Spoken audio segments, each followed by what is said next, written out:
Namaskar to all. I'm Miss Payal of ITL Public School. I'm here to give you a class on Class 8 Geography. Before I start the class, I'm going to show you something. So have a look. Ta-da! What do I have over here? I have a Lipton green tea package over here, which was actually of no use to me. And then I created a pen stand out of it. Right? And I am sure nobody's going to buy this right now. But then if I beautify it a little bit, I'm sure I'll be able to gain some money also by selling it out, right? And I'm very sure that you're going to make better than me. Henna? Okay, given said so, you have to keep it in mind that was this Lipton packet of any use to me before? No. But then now, since I've made something out of it, which is actually very crucial to me, that I can keep all my pens and my stationery over here, it's very useful to me, right? So it's going to have some value to me, right? I am not willing to give you the setup. So that is how it becomes a very useful thing for me. And how am I, behaving like here? I am behaving as a very environmental citizen, right? Environmental friendly citizen. Great. Given said so, I'm going to take you to some stories, okay? With our storytelling procedure, right? Moving on to this story of mine. See, now here I am telling you about how actually there was a time when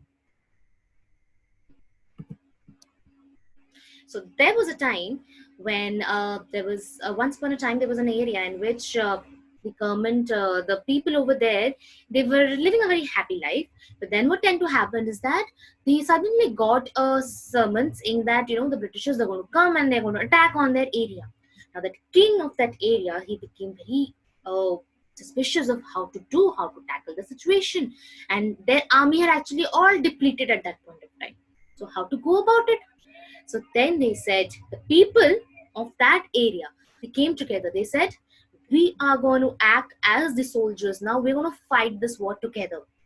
And it's for our independence. We'll definitely do it. So what do you think is going to happen over here? People, as you can see in this slide over here, that the people are coming together to protect our country. So people here, they are actually acting as a very fundamental resource for us. Okay, well, if they wouldn't have been there, I don't think we'd be able to get our independence at this point of time, right? Okay, so people are very important to us. Only with their skills, they are, getting so much of value, right? They're creating their own value because they have those skills inside them. And that's why we also keep telling you that you also need to get more and more skills. Skill development is very important. Great. The next person that you see over here is, all of you know about him, Steve Jobs. He was the one who created the Apple company, all the Apple products. Nice. Now, just read the lines that he says over here. The ones who are crazy enough to think that they can change the world are the ones who do it. So you actually have to be really crazy and cranky to get new things, invent new things. And that's how actually all scientists, they bring up new stuff. They will have to go beyond your level and you have to create things. Now, what he created was because of his skill, right? He got a lot of knowledge about it, and he utilized that knowledge to create something new and present it to the entire world, right? And we definitely, till date, we value what he has created for us. So again, Steve Jobs over here is an example of a resource to us, right? How valuable he is to us. Great. Given said so, his iPhone was of very use to me. And if I have to buy an iPhone, I have to shell out a lot of money for it, right? Now, this money concept is called as economic value. So the iPhone that I would have been having, it is going to have some money. I have to fetch out some money to buy that iPhone, right? But if I have to go and do a trekking outside, I want to get a free, pure air and live a peaceful life on the mountains, then what would I have to do? Can I buy it with money and get it in Delhi? Nah, not possible. I would have to go to a place which would give me the scenic beauty, and probably I'll go trekking up on the mountains, right? And does this have any economic value to you? Can you buy this with money? No, not possible. So what would you tend to do? This is going to give you a scenic beauty to you. Something which is very intrinsic to you. It's going to give you an intrinsic value, right?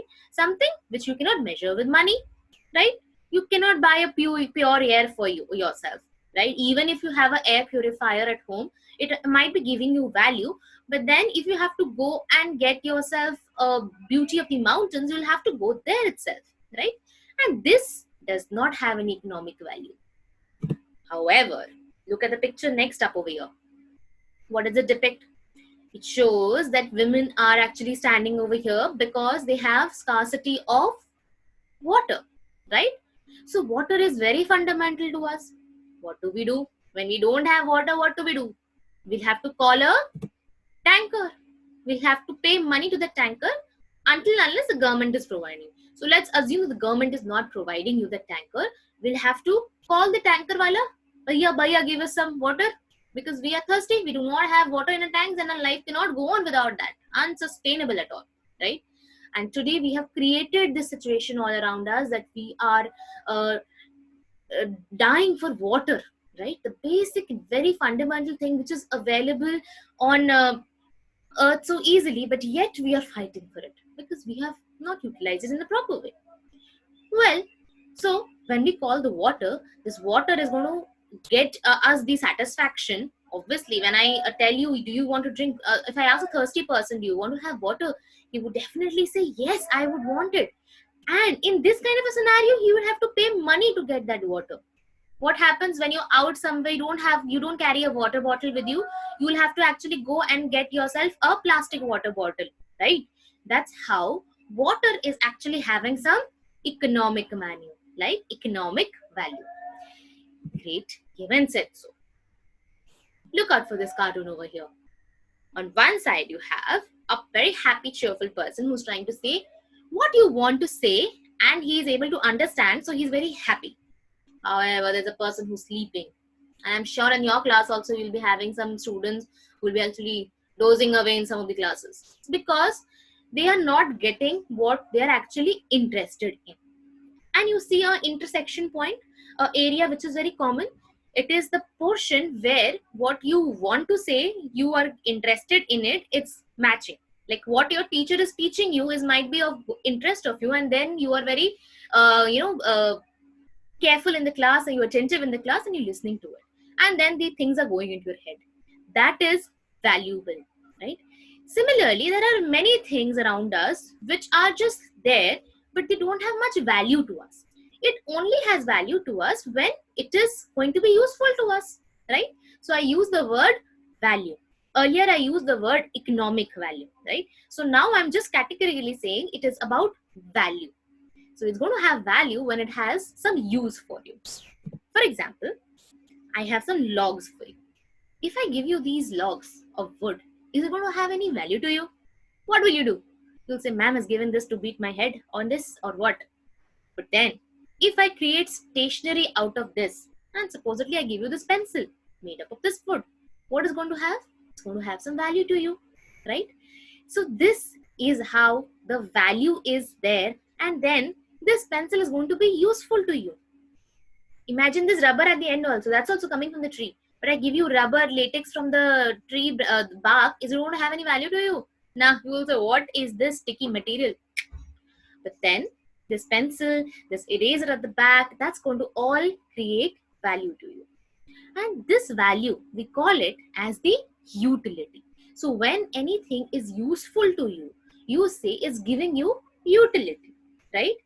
So that is how we're going to come to the term that we're going to talk here is resource. We have many things around us, right? And everything does not have any value to us, right? But there are things around yourself which will have value to you. For example, the pencil that I was talking about. So when anything has a value, a utility for you, it is called as a resource, right? And the second point says that it can be used to satisfy our needs. If I have to write, what do I use? My pencil. So I have a need to write. My teacher has given me some task. I have to get it done. You have to make use of the pencil.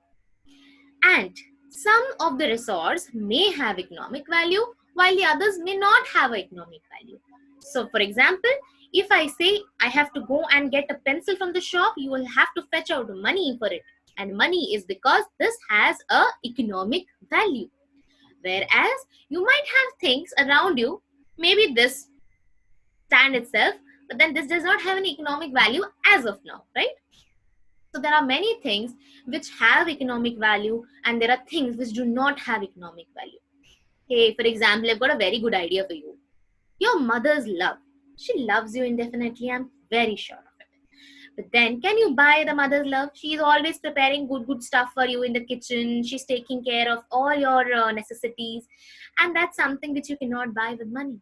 So she's a resource for you, a very crucial resource for you. But then you cannot buy that. So that would be categorized as a resource which is not having economic value.